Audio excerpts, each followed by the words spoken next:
આજની આ અગત્યની પ્રેસ વાર્તામાં રાજીવ ગાંધી ભવન ખાતે આપ સૌ પત્રકાર મિત્રોનું સ્વાગત છે। આજની આ પ્રેસ વાર્તાના અધ્યક્ષ સ્થાને માનનીય સાંસદ પૂર્વ સાંસદ શ્રી જેપી અગ્રવાલજી છે કે જેઓ મધ્યપ્રદેશના પ્રભારી છે, દિલ્હી પ્રદેશ કોંગ્રેસ સમિતિના પૂર્વ અધ્યક્ષ છે અને પૂર્વ સાંસદ રાજ્યસભા લોકસભામાં પ્રતિનિધિત્વ કરેલું છે। દિલ્હી પ્રદેશ સમિતિના પણ તેઓ પ્રમુખ રહી ચૂકેલા છે। ખૂબ જ સિનિયર નેતા છે અને અમારી સાથે આજે તે ઉપલબ્ધ છે।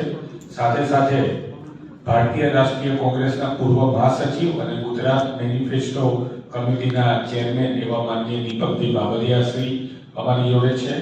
આ પ્રેસ વાર્તામાં આપને સંબોધશે માનનીય આલોક શર્માજી, ભારતીય રાષ્ટ્રીય કોંગ્રેસના પ્રભારી અને ગુજરાતના ઇલેક્શન મીડિયા ઇન્ચાર્જ, માનનીય પંકજભાઈ પટેલ કે જેઓ ગુજરાત પ્રદેશ કોંગ્રેસ સમિતિના ઉપપ્રમુખ છે અને મારા સાથી મિત્ર मीडिया पैनलिस्ट हिरेनभाई बेंकर પણ ઉપલબ્ધ છે। तो હું સૌપ્રથમ मैं सबसे पहले विनती करूंगा माननीय श्री अग्रवाल जी को कि वो प्रेस वार्ता को संबोधन करें, उनके बाद दीपक बाबरिया जी।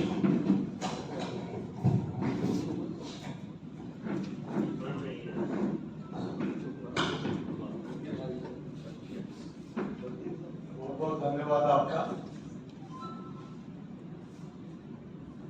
यहाँ उपस्थित जितने हमारे पत्रकार बंधु हैं, मैं उन सबका हृदय की गहराई से बहुत बहुत स्वागत करता हूँ।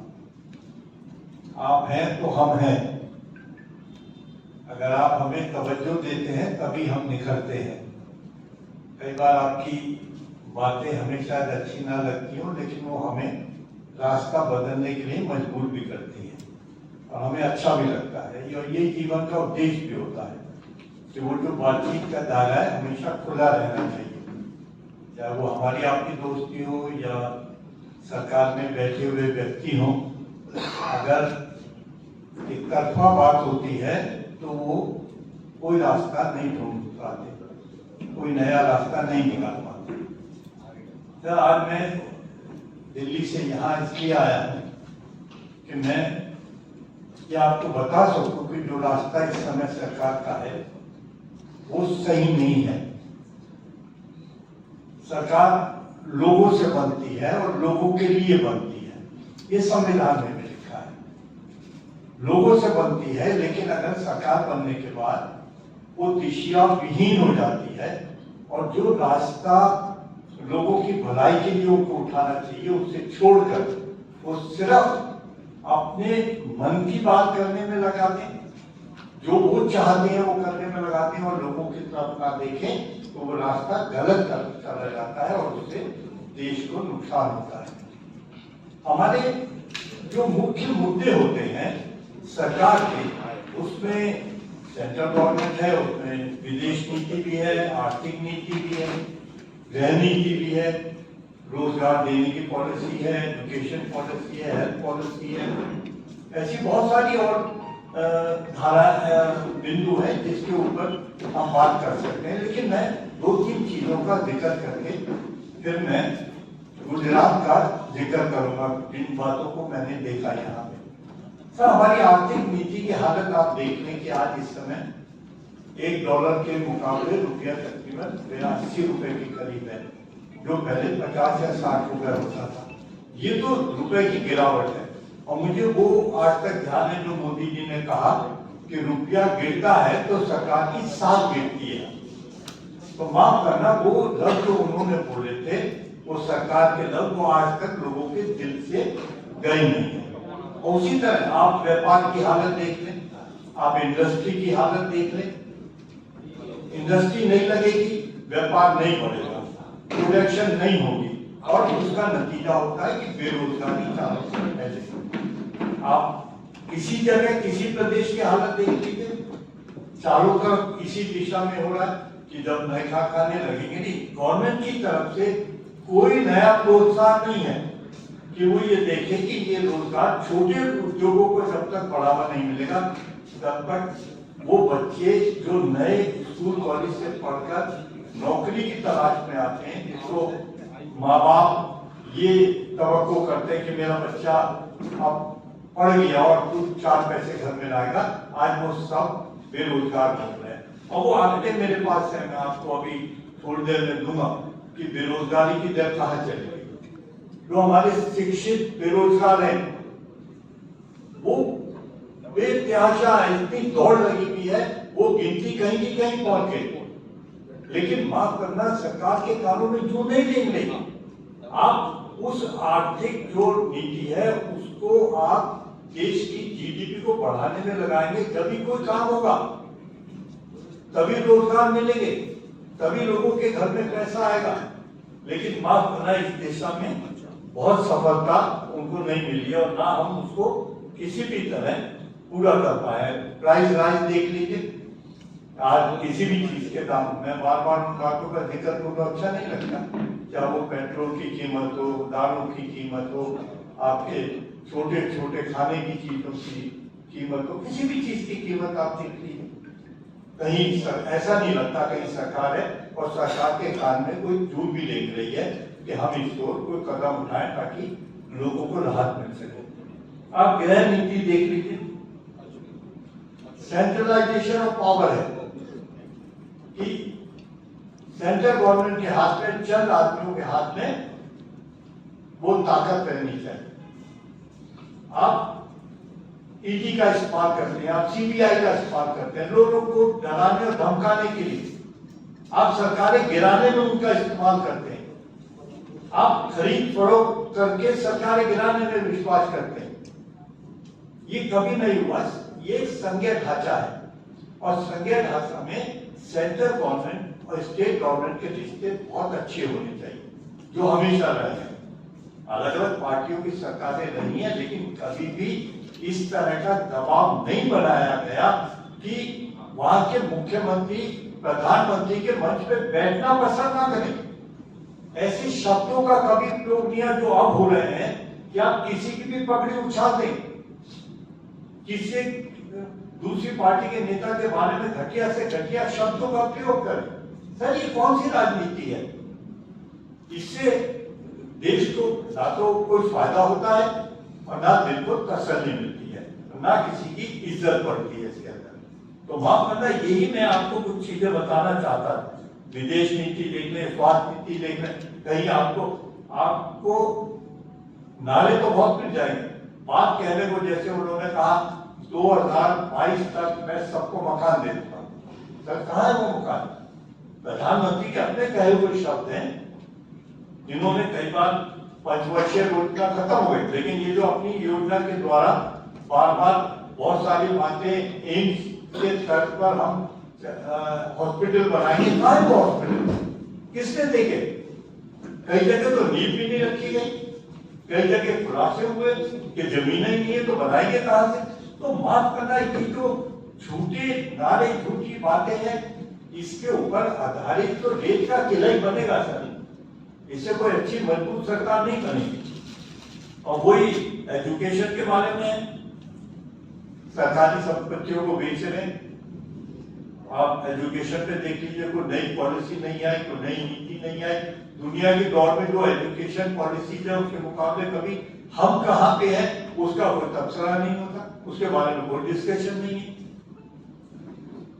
अब मैं दो चार बातें गुजरात के बारे में जो चुपती भी है, जो मुझे लगता है कि बहुत जागरूक रहना चाहिए। 3 मुख्यमंत्री बदले गए, अब तो हालात बहुत अच्छे हो जाने चाहिए सर।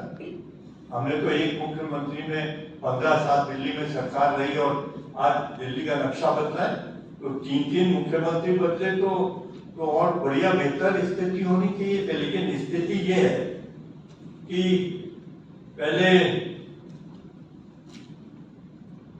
9,000 करोड़ का लोन था जब कांग्रेस की सरकार नहीं, जब मोदी जी आए उससे पहले, और आज यहाँ पे 3,26,000 करोड़ का लोन है इस सरकार के ऊपर।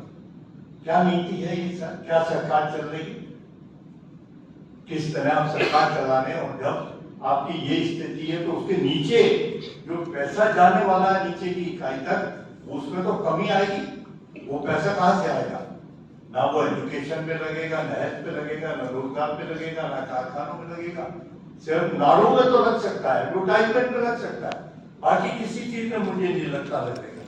आपके यहाँ शिक्षित बेरोजगार हैं, पहले उसकी गिनती तकरीबन 1 लाख के करीब थी, अब 40 लाख ऐसे शिक्षित बेरोजगार जो पढ़ लिखे, जिनका मैंने अभी पहले जिक्र किया, ऐसे हैं जो इस समय खाली घूम रहे, उनके पास कोई काम नहीं है।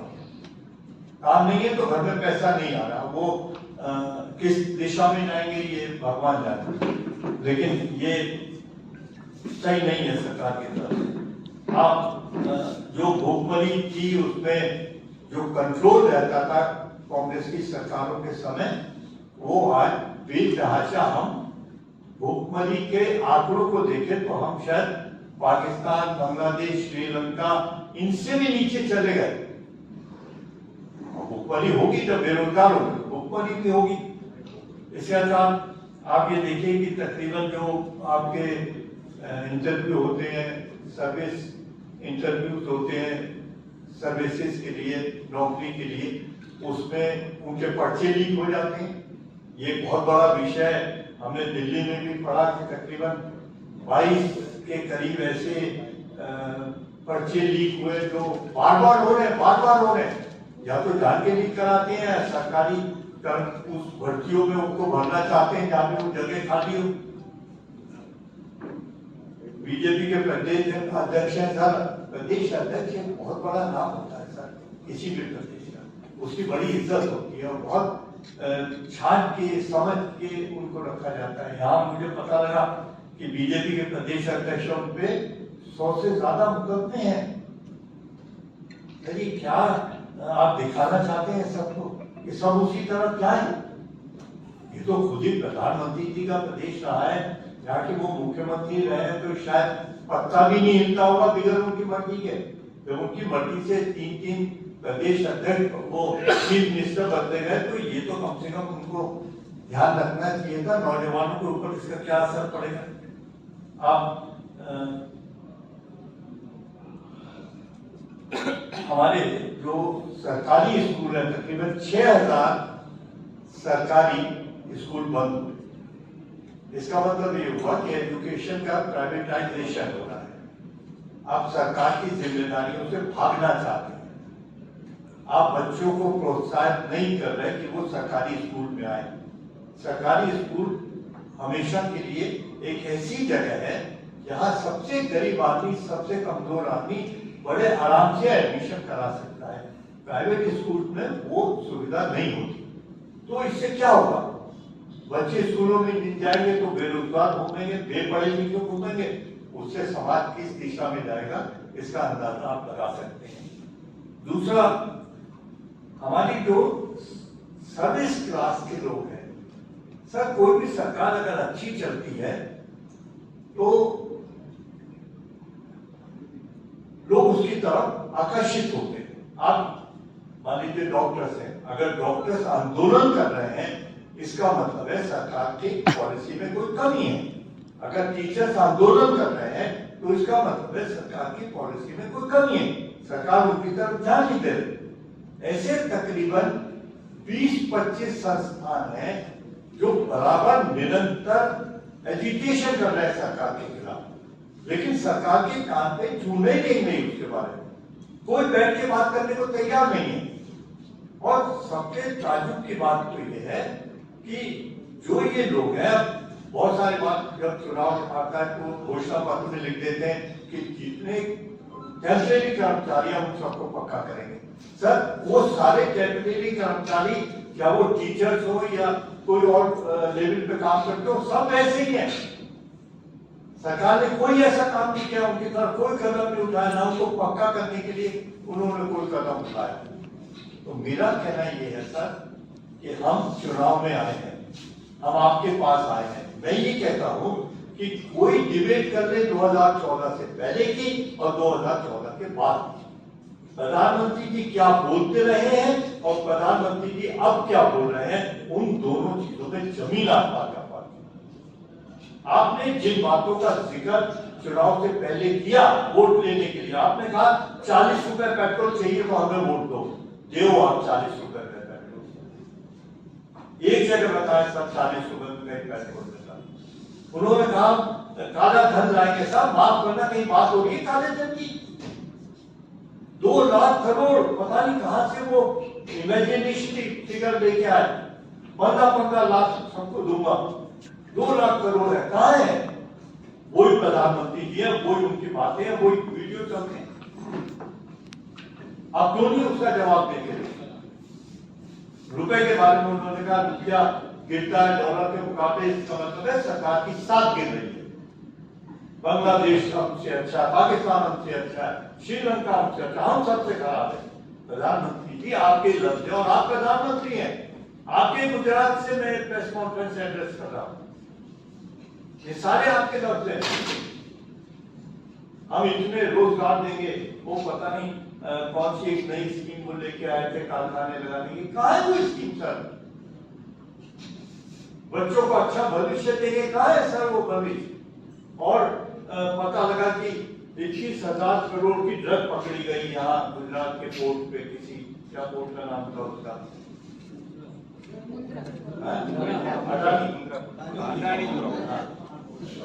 एक बार नहीं 2-3 बार पकड़ी गई सर, ये क्या बताते? तो सर मेरा ये कहना है कि सरकार का मतलब एक साफ सुथरी जनता के लिए सरकार, हमारा दिल धड़कता है अपने लोगों के लिए, हम ऐसी सियासत नहीं करते। हमारा हर व्यक्ति, कोई व्यक्ति ऐसा नहीं है जो झूठी बातें करता हो, झूठे नारे देता हो या हमारी गलत दिशा हो, और सब जनता के सामने साफ तौर पर वो बातें रखते हैं, हम काम करते हैं। और यही कहने में आ जाया हूं कि झूठ को और सच को हमें अलग अलग करना होगा, तब हम इस देश को तरक्की के रास्ते पर आगे ले जा सकते हैं। और इसलिए कहता हूं कि गुजरात बचाइए, गुजरात बचाइए। यहाँ के लोगों को बहुत साल हो गए, बहुत परेशान है लोग, यहाँ से बहुत झूठे नारे निकले हैं। गुजरात मॉडल देखो, सब मैंने भी देख लिया गुजरात मॉडल। चलिए मेरे साथ में सड़कें दिखाऊं गुजरात मॉडल, मेरे साथ चलिए साथ कोई गांव बताइए जो और देश के और प्रदेशों के गांव से फर्क हो सकता, तो ये बता कोई स्मार्ट सिटी बन गई यहाँ पे, कोई बड़ी जोर जोर से स्मार्ट सिटी की बात दर्द पैदा करती है, ये बात फ्रस्ट्रेशन पैदा करती है। मत बोलो झूठ, वो बोलो जो आप कर सकते हो। लोग बच्चे बड़ी नजर से देखते हैं, सरकार हमारे कुछ करे, सरकार झूठ बोलकर समय निकालती है, ये बात सही नहीं है। इसीलिए मैं कहता हूं सर, हम कांग्रेस ही हैं, मॉडल से बहुत अच्छे। बहुत बहुत धन्यवाद सर, आप सबसे बात करने का मौका मिला।